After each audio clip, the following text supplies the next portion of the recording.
for beneficent lot. We are going to conclude subject verb concurred today.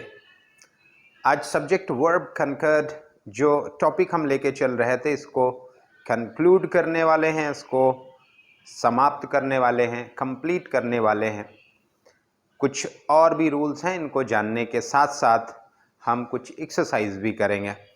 जैसे मैंने पहले भी बताया कि सब्जेक्ट वर्ब एग्रीमेंट हमारे कन्वर्सेशन के अलावा सर्विसेज एग्जामिनेशंस और बोर्ड एग्जामिनेशंस में बहुत ज़रूरी होते हैं। अक्सर सवाल इससे पूछे जाते हैं और इसमें कॉमन एरर्स होते हैं, यानी गलतियां करके दी जाती हैं और करेक्शन आपको करना पड़ता है। इसलिए इसको बहुत ध्यान से समझने के बाद प्रैक्टिस करने की ज़रूरत है।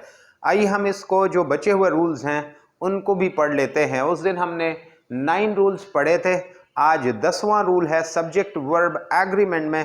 सब्जेक्ट वर्ब एग्रीमेंट फिर से हम एक बार आपको बता दें कि सब्जेक्ट वर्ब एग्रीमेंट एक ऐसा सेक्शन होता है ग्रामर का जो बहुत ही इम्पॉर्टेंट है, क्योंकि सब्जेक्ट के साथ वर्ब का एग्री करना, उसके साथ सही वर्ब को लगाना, ये बहुत इम्पॉर्टेंट चीज़ है। इसके कुछ नियम होते हैं, उसको हमें समझना पड़ेगा और फिर उस पर प्रैक्टिस करना पड़ेगा ताकि जब भी ऐसे सेंटेंस आए आप आसानी से समझ सकें। Now come to the next rule number 10।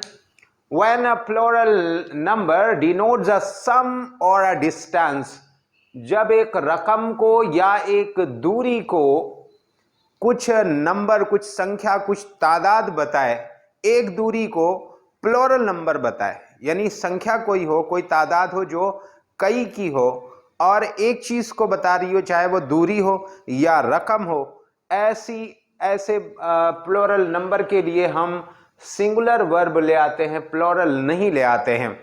Example के लिए देखेंगे, एग्जाम्पल में 2 सेंटेंसेस रखे हुए। 10 माइल, 10 मील इज। अब यहां देखेंगे इस वर्ब को, 10 माइल इज वर्ब लगा हुआ है। Is long distance to run, दौड़ने के लिए एक लंबी दूरी है 10 मील। तो यहां सिंगुलर वर्ब 10 माइल के साथ में, because 10 mile is a distance, a long distance. इसको एक डिस्टेंस लिया जा रहा है। अगला सेंटेंस है 50,000 इज अ बिग अमाउंट। यहां पे 50,000 के साथ में 50,000 ये प्लूरल नंबर है, ये तादाद में बहुवचन कह सकते हैं, यानी बहुसंख्या है, कई नंबर है इसमें, 50 एक से ज़्यादा होता है। तो इसलिए ये हम देख रहे हैं कि इसको एक रकम माना गया है। जब इसको एक सम मान लिया जाए तो ऐसी कंडीशन में वर्ब सिंगुलर होगा। जैसे 50,000 is a big amount, 10,000 is his salary, उसकी तनख्वाह 10,000 है, तो 10,000 भी उसी तरह एक रकम है कि वो एक सैलरी की तरह से उसको देखा जा रहा है, is his salary. Okay, rule number 11 देखेंगे। Some nouns look plural but their verb is singular. कुछ नाउन होते हैं जो देखने में प्लूरल लगते हैं लेकिन सच में वो सिंगुलर ही होते हैं और वर्ब भी इसीलिए उनके साथ सिंगुलर आता है। आइए हम देखते हैं कुछ ऐसे नाउन्स को, कुछ ऐसे सब्जेक्ट्स जो बनते हैं। मैथमेटिक्स, इसी तरह इकोनॉमिक्स, ये सब्जेक्ट्स हैं। न्यूज़, ये सब ऐसे सब्जेक्ट्स हैं जो देखने में प्लूरल लगते हैं लेकिन हमेशा इनके साथ वर्ब सिंगुलर आता है। Mathematics is a difficult subject, तो यहाँ मैथमेटिक्स के साथ में इस लगा लगता है ये प्लूरल है लेकिन ये सिंगुलर होता है और वर्ब भी इसका सिंगुलर आता है। उसी तरह से the news is too good to be true, news इतनी अच्छी है कि सच नहीं हो सकती, यानी सच होने के लिए बहुत अच्छी है। तो ये एडवर्ब टू के साथ में इसको यूज किया गया है। हम इस पे फोकस करेंगे कि यहाँ पे इसको यूज किया गया है न्यूज के साथ में। न्यूज ये लगता प्लूरल की तरह से है, ये हमेशा सिंगुलर होता है और प्लूरल बनाना है तो इसका भी तरीका होता है कि पेपर है और भी बहुत सारे ऐसे नाउन्स हैं जो इस कैटेगरी में आते हैं। जब हम नाउन्स के रूल्स पढ़ेंगे तो उसमें हम इसको समझेंगे। अभी फोकस करते हैं इन सब्जेक्ट वर्ब एग्रीमेंट के रूल्स में। Rule number 12, when pronouns of 2 or 3 persons come together, the order is. अक्सर ऐसा होता है कि 3 लोगों के या 2 लोगों के लिए एक साथ प्रोनाउन को हमें इस्तेमाल करना पड़ता है। ऐसी कंडीशन में हमें समझ नहीं आता है कि ऑर्डर क्या होना चाहिए। He, you, I, we, I, he, you, या वी, दे, यू। तो ये 3 हैं, first person, second person, third person. First person, second person, third person के जब प्रोनाउंस को हम यूज करेंगे तो इसमें हमें ध्यान रखना पड़ता है कि सबसे पहले सेकंड पर्सन को हम ले आएंगे, उसके बाद थर्ड पर्सन को, और लास्ट में फर्स्ट पर्सन के प्रोनाउन को ले आएंगे। यानी पहले जो सामने है उसको हम ले रखते हैं जिससे हम बात कर रहे हों, सेकंड पर्सन को, उसके बाद तीसरा है अपने को लास्ट में रखते हैं। इतना हम आपको ध्यान रखना है कि खुद को आई प्रोनाउन को लास्ट में रखना है। तो ऑर्डर देखेंगे एक सेंटेंस में, you, he and I met at Red Fort last year. तुम, वो और मैं पिछले साल रेड फोर्ट में मिले थे, लाल किला पे मिले थे। Now the last rule in subject verb agreement, when 2 subjects are connected with as well as the verb agrees with the first subject, he as well as I, they as well as you। तो यहां पे first जो subject है जिसको पहले use किया जाता है उसके हिसाब से वर्ब आएगा। ये चीज आपको ध्यान रखना है। एज वेल एज के साथ जब 2 सब्जेक्ट्स को कनेक्ट किया जाता है, वर्ब फर्स्ट के साथ एग्री करता है। एग्जाम्पल देखेंगे, द टीचर्स, यहां देखेंगे ये टीचर्स, ये प्लूरल सब्जेक्ट है, एज वेल एज आई। अब आई के साथ में वर्ब प्रेजेंट में एम होता है, लेकिन यहां टीचर्स के लिए आर को यूज किया जा रहा है।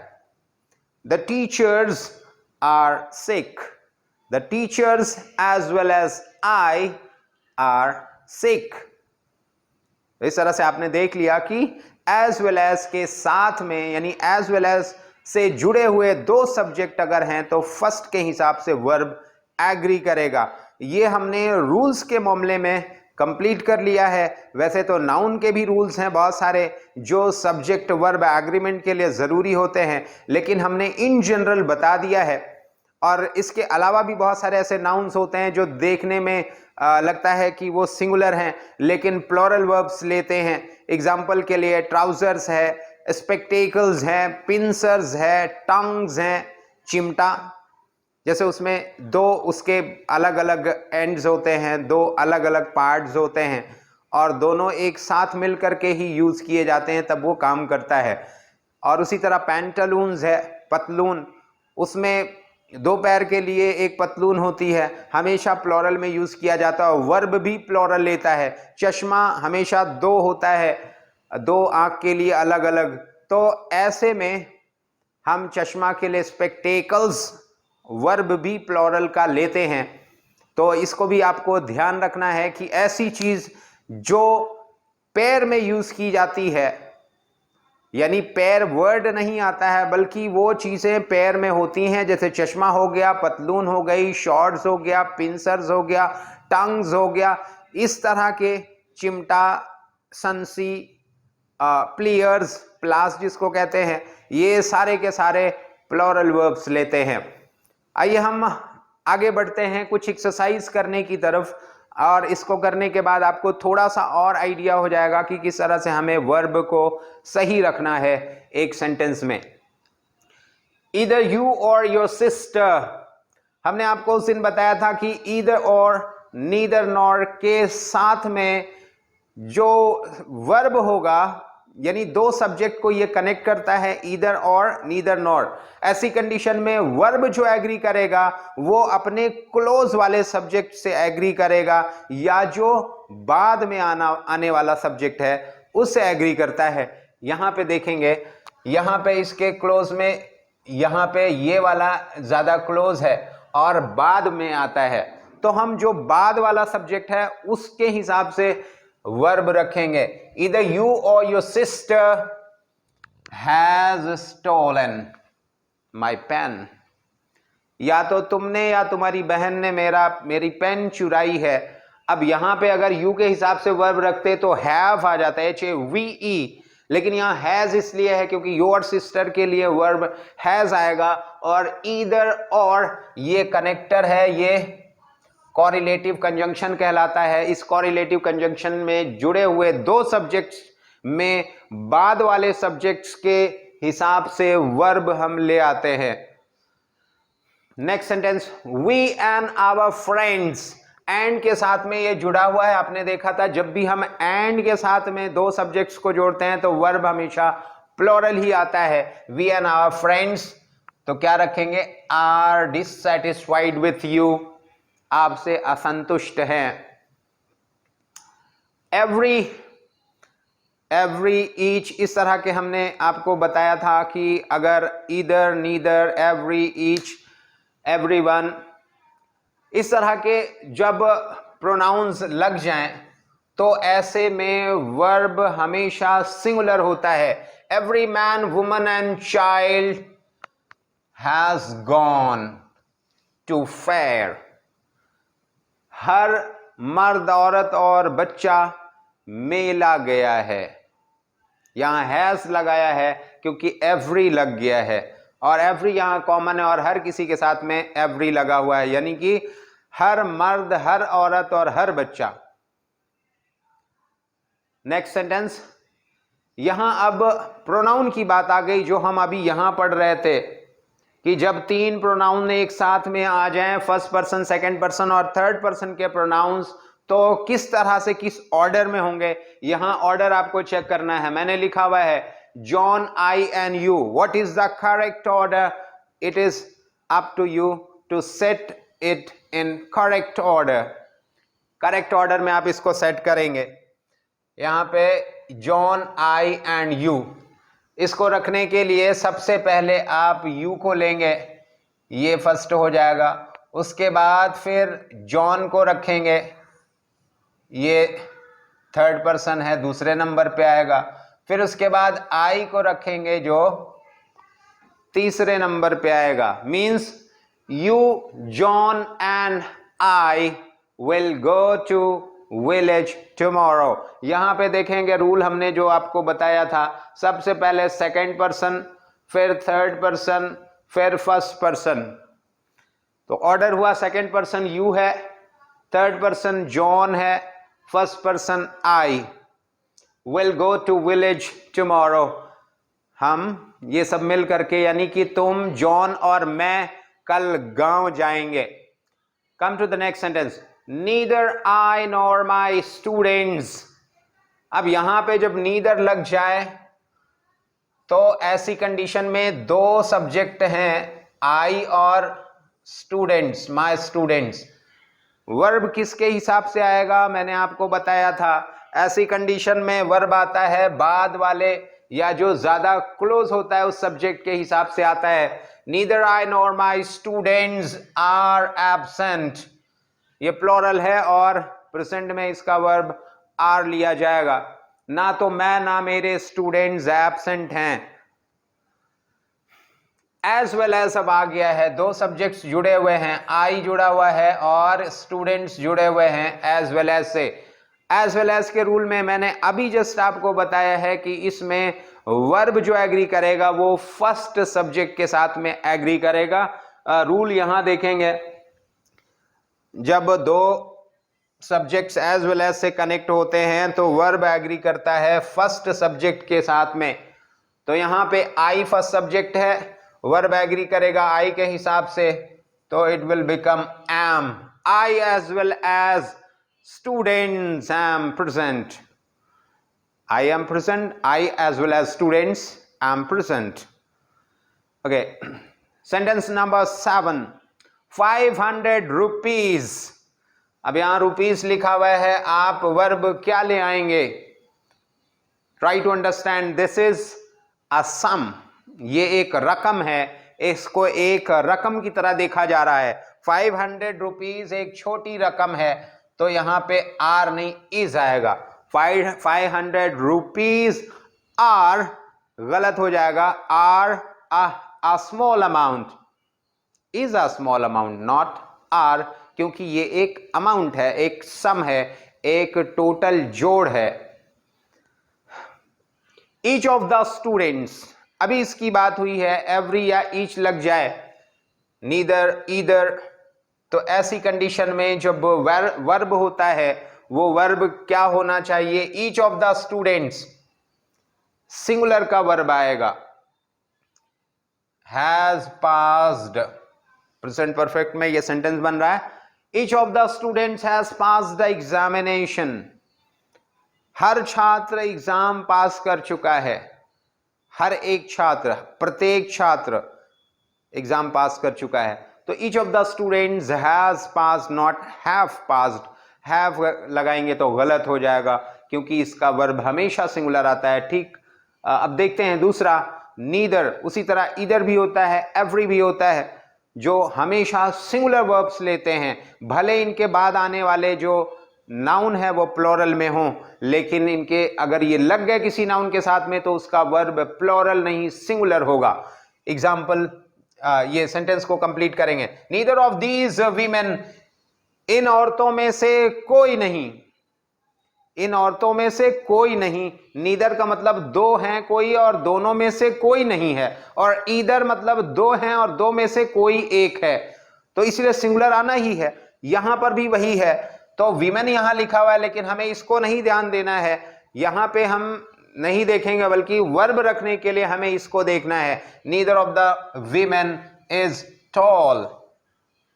Now come to the next sentence, number 10, economics, an interesting subject, economics मजेदार सब्जेक्ट है, तो एस लगा हुआ है, प्लोरल दिखता है but it is always singular, is.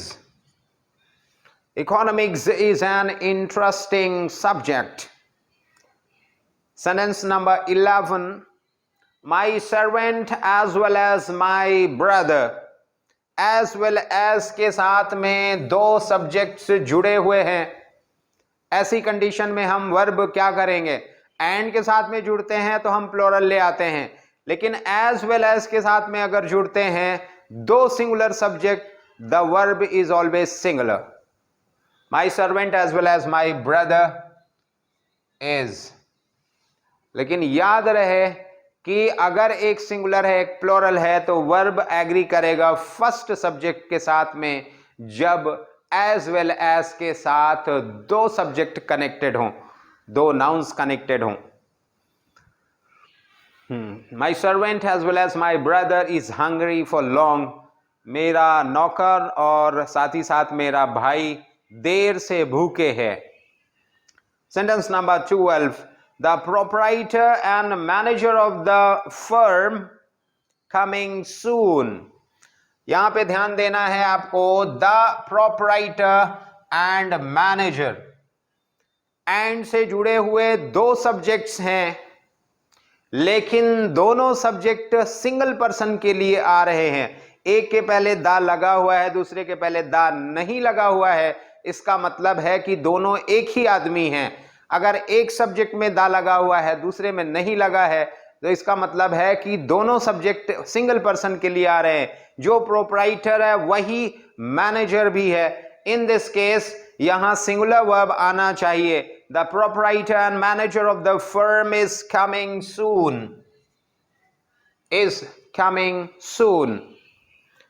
Now come to the last sentence, which is also very interesting for you to solve it. The secretary and the manager absent, is absent or are absent? is लगेगा या are लगेगा, यहां पे देखने की बात है। आप क्या समझते हैं, आप इसको चेक करेंगे।